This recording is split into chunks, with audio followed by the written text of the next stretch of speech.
Ibunda Vena Melinda murka tak sudi anaknya kena KDRT hingga tak dinafkahi. Berang dengar nama Ferry Irawan.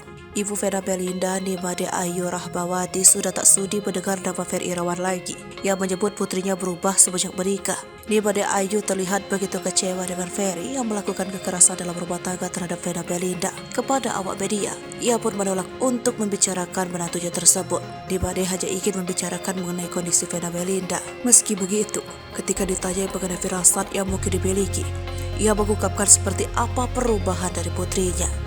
Menurutnya, sejak menikah dengan Ferry Irawan, Vena terlihat lebih lesu dan tak sebahagia sebelumnya.